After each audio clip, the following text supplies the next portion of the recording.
So, have you ever had a conversation or given a presentation that the outcome wasn't quite the way you wanted it to turn out? Or maybe you even bombed it. Now, if you have, you're absolutely not alone. I think it's safe to say that it's happened to everyone at one point or another. But I want to make sure that it never happens to you. So today I'm going to share with you 4 steps to really nailing your next crucial conversation. My name is Sheryl Kline. I'm a mental toughness and certified high performance coach, best-selling author, speaker, and CEO and founder of the Zone Lab. I have been blessed to work with some of the top athletes in the world, as well as some of the top executive leaders here in San Francisco, Silicon Valley, and worldwide. And I am so excited to share these 4 things with you today. Now, prior to going into a crucial conversation or any crucial interaction, before we even get started and I share the 4 strategies with you, I want to make sure that you're prepared and you do your homework. So make sure that's kind of the pre-work. So I'm going to go under the assumption that you have done all of that.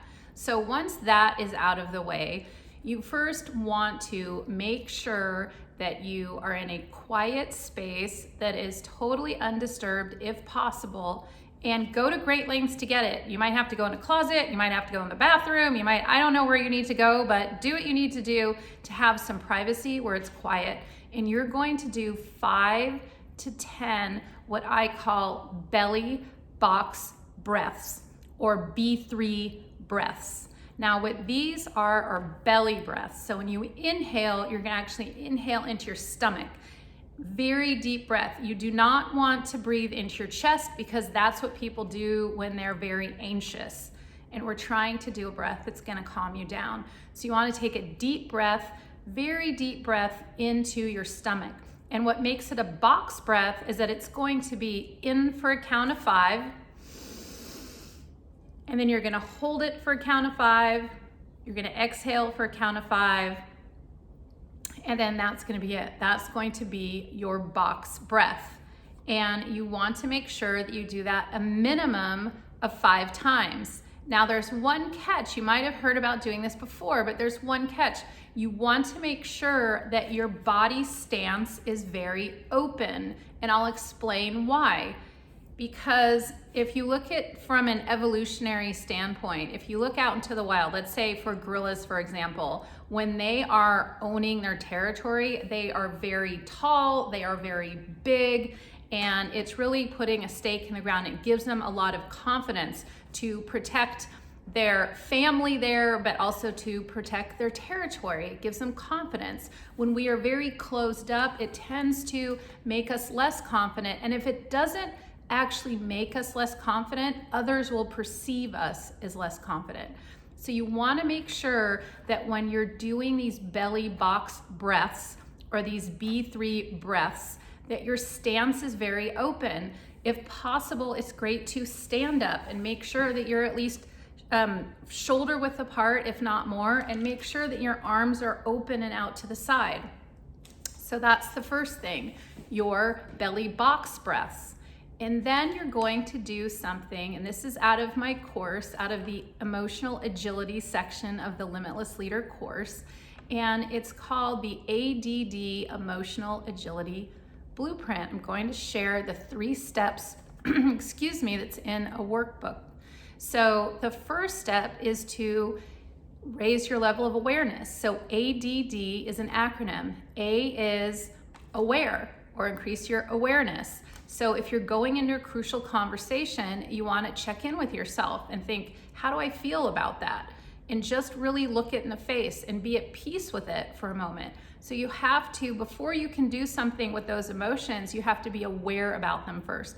So it might be that you're nervous about the outcome. It might be that you're worried about what other people might think or what have you. So raise your awareness, that's the A. Now this one's really important. The D stands for distance. A lot of times going into a crucial interaction or when there's a lot riding on it, we tend to label ourselves. So in other words, I am so worried. I am doubtful that this is gonna go well. right? So that is labeling yourself, and the voice that you pay attention to the most is your own. So if you're telling yourself something negative, you will believe it, okay? So it's very important, rather than saying I am, create some distance by saying I notice. So in other words, if you're going into a meeting, say I notice that I'm worried. I notice that I'm doubtful, okay?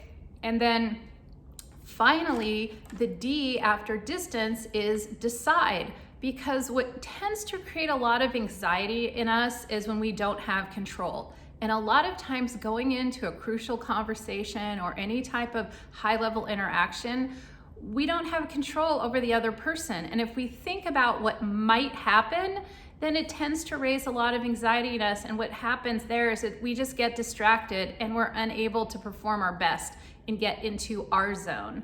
So you want to make sure that you decide.